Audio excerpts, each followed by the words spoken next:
four-term Hawaii Congresswoman and Democratic presidential candidate Tulsi Gabbard. Joining us from the state of New Hampshire. You're going to spend a long time up there over the next year or so. Good to see you. Aloha, Leland. Good to talk to you. All right. Happy Easter to you and yours. As we look at this, Same to you put out a statement that said it is time to move on beyond this divisive issue. Read into that. Is it time to stop talking about impeachment? Well, look, I supported the Mueller investigation because it's an important question about if or whether or not the president colluded with a foreign country to interfere in our election. The conclusion that came from that Mueller report was that no collusion took place. Now is the time for us to come together as a country to put the issues and the interests and the concerns that the American people have at the forefront and take action to bring about real solutions for them. Brings up an interesting... You know, I'm running for president now. I don't think that we should defeat Donald Trump through impeachment. I think it's really important for us in this country to come together and have the American people vote to take Donald Trump out of office in 2020. I'm running for president to bring values of service above self to the forefront, to the White House once again, so we are focusing on the interests of the American people first. That's interesting because that's what Dana Perino said on Friday, that she thought would be an interesting lane for any Democratic candidate to try and take on. Are you worried that the more the Democrats talk about impeachment, the more it helps President Trump with his re-election bid, a la the impeachment process against Bill Clinton ended up with him having the highest approval ratings he ever had? You know what I'm worried about is the continued divisiveness and putting partisan political interests ahead of the interests of the people, rather than recognizing, as I heard from someone who came to a town hall we had here last night in Exeter, who talked about how his family continues to struggle with the cost of health care, how he, as a middle-class family, he and his wife working as public school teachers, struggle just to make ends meet every single day, and he feels like their challenges and their concerns are not being heard because of this hyper-partisanship and divisiveness that we're seeing in a Washington that's disconnected from the challenges they're facing in their lives. That's what we need to be focusing on. Well, that's not a no in terms of the concern that impeachment might help President Trump. I want to bring you to the issue of this bombing in Sri Lanka. Unquestionably terrible. Unquestionably, it's been condemned. We hear that all the time from the U.S. government. You have a unique foreign policy of sort of pulling back on American intervention around the world. How would that play out in a situation like with the Sri Lanka bombings? Well, first of all, you know, like people all across this country, our hearts and prayers are with the people of Sri Lanka during this terrible tragedy of this terrorist attack that has taken hundreds of people's lives and left many hundreds more injured and wounded. When we look to our foreign policy, we can see how there are many problems that need to be addressed. If the intelligence reports that are coming out around this terrorist attack in Sri Lanka are proven to be true, and the investigation is ongoing to see who is actually responsible, but the early intelligence reports point to a terrorist group in Sri Lanka that adheres to the same most extreme, exclusivist and intolerant form of Islam that fuels terrorist organizations like Al-Qaeda and ISIS. But if America pulls back around the world from taking these groups on, if America pulls back from taking these groups on, doesn't it just allow more attacks like this? We need to take the threat of terrorism very seriously. As a soldier, I enlisted after the attacks on 9/11 to take on these terrorist groups who attacked us and who took thousands of American lives.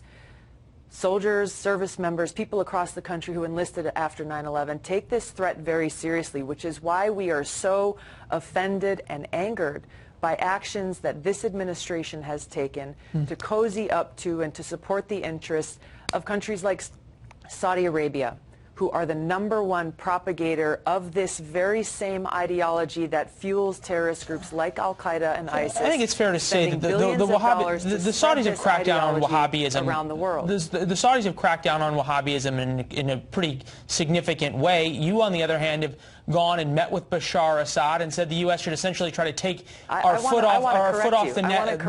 boot off his neck.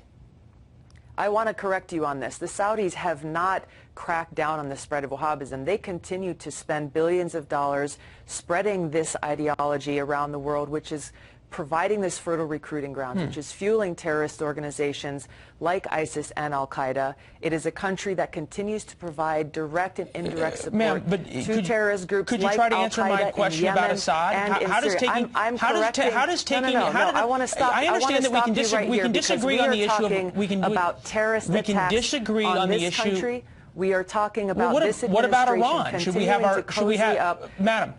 have our foot on the neck of Iran? You asked me to come here to share my views on these issues. I'm trying to share them, and you're not allowing me to do so, and that's unfortunate because these are issues that threaten the safety and security of the American people. You made a statement that is false about Saudi Arabia, and it speaks directly to actions that this administration has taken in continuing to support the interests of Saudi Arabia.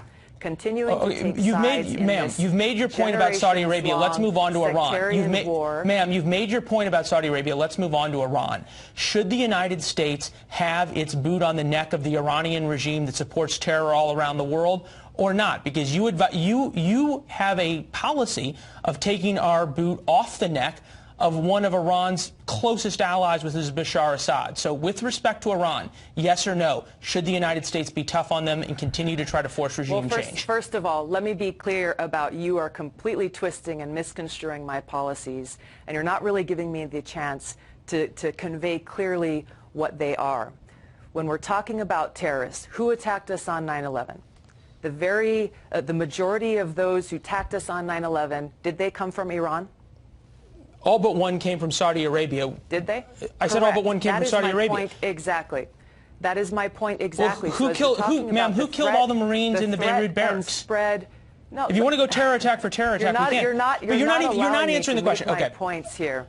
I am very clearly answering your questions, but you continue to try to divert away from the facts and the truth that I'm presenting to you and to your viewers about the threats that face us in this country. It's tough. I asked you a specific question. I asked you a specific question about Iran. We didn't get an answer.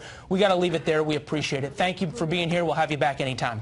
Have a great day. You too. Happy Easter. The special counsel finding there was no conspiracy between the Trump campaign and Russia. However, the Democrats are making it clear they want more investigations into the president, issuing subpoenas for the unredacted report and asking Robert Mueller to testify. All of this coming amid growing calls for Attorney General William Barr to prosecute top officials in the Obama Justice Department who were involved in the start of the Russia probe in the first place. Let's bring in Congressman John Ratcliffe. He's a member of the House Judiciary, Intelligence, and Homeland Security Committees. He will be among the first lawmakers to question Bill Barr when he testifies next month on May 2nd. Good to see you, Congressman. Thanks very much for joining us.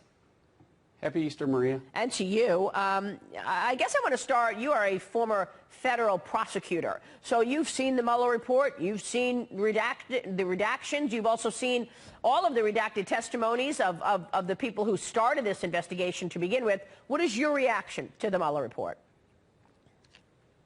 Well, Maria, when you consider the most important charge, when you consider the charge that started this all, the charge that Donald Trump or his campaign was conspiring with or colluding with Russia, as I read the report, it struck me that the one person that was always being truthful about that was Donald Trump.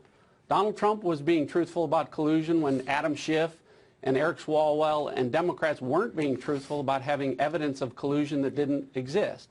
Donald Trump was being truthful when Jim Clapper and John Brennan and members of the intelligence community were accusing him of treason for colluding with Russia. Donald Trump was being truthful when Jim Comey and Andy McCabe and folks at our Justice Department weren't being truthful in verifying an unverified dossier as probable cause evidence of collusion. And Donald Trump was being truthful when the media wasn't being truthful about the certainty that Bob Mueller was going to indict Donald Trump and members of his family for conspiracy and collusion with the Russian government. So now all of those folks, Maria, that weren't being truthful all of a sudden want to gloss over collusion. They say, we don't give a damn about collusion. We want to look at Bob Mueller's findings on possible obstruction by Donald Trump into an investigation of collusion that never should have taken place in the first place. It's borderline absurd. Yeah, and I want to get your take on that because we've got an op-ed that I want to point to. But first, a word on the obstruction, because this is the new talking point on the left, that Robert Mueller said he didn't exonerate the president. Your reaction to now this new talking point that they're out screaming about obstruction? Well, Maria, obstruction of justice into a collusion investigation where there is no collusion is obstruction of nothing. As a prosecutor, most prosecutors bring obstruction charges against defendants who have tried to cover up their guilt for the underlying crime. Richard Nixon faced obstruction charges for covering up his guilt relating to Watergate. Bill Clinton faced obstruction charges for his actions in the Monica Lewinsky affair. The idea that Donald Trump obstructed justice into a collusion investigation where he wasn't guilty of collusion doesn't make any sense. Yeah. The bottom line is that Bob Mueller, a guy who charged anyone with everything along the way, people were charged with everything short of spitting on the sidewalk, where he could charge, he did charge. In this case, Bob Mueller didn't charge because he could not charge. He could not prove beyond a reasonable doubt that there was any criminal conduct, whether it was collusion related or obstruction related or anything related. So now, Congressman, the next move on the part of the Democrats is to muddy the waters further so that the AG doesn't look into the fact that there was no predicate to launch an investigation into Donald Trump. They just wanted to spy on the political opponent because they wanted Hillary Clinton to win. Now their next move is to take down Barr. So this morning,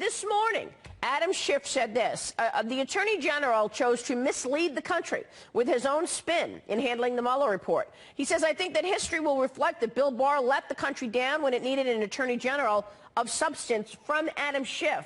I think the Wall Street Journal got it right with this op-ed this weekend called Targeting Bill Barr.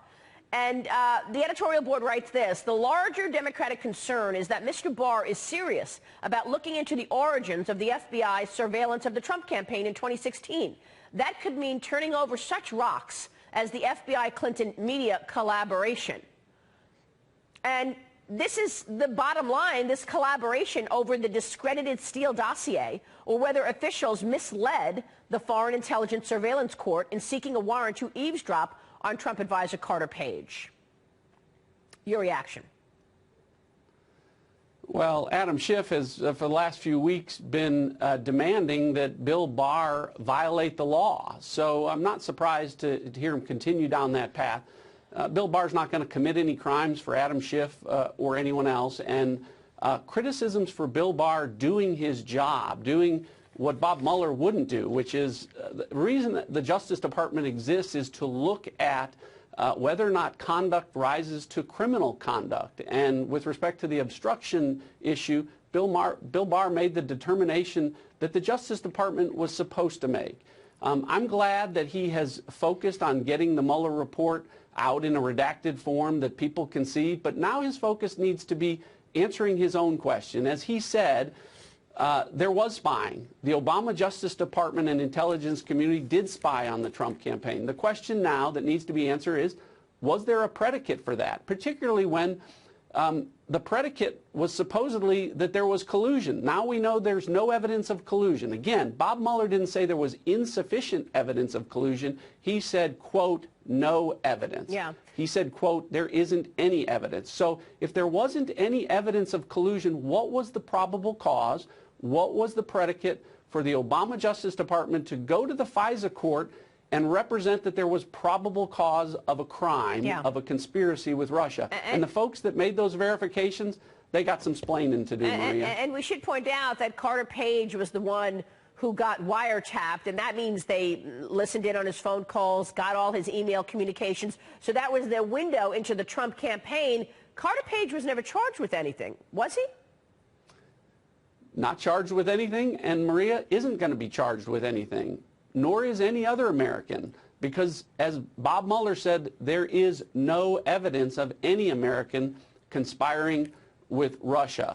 Right. So again, what was the predicate for this? This is why the focus needs to shift now to those folks in the intelligence community and at the Justice Department that made representations that there was probable cause, that there was evidence of collusion, when in fact the special counsel has found that there was none. And shall we look at what's not mentioned in the Mueller report, Congressman? I didn't see anything about Fusion GPS. I didn't see anything about Christopher Steele. I didn't see anything about the dirty dossier in the Mueller report. Why the glaring lack of what's really important, the things that they use to spy on American citizens, not represented in this report, Congressman? I think those will be a lot of questions that you mentioned, Maria, that Bill Barr is going to be coming up in 2 weeks to testify.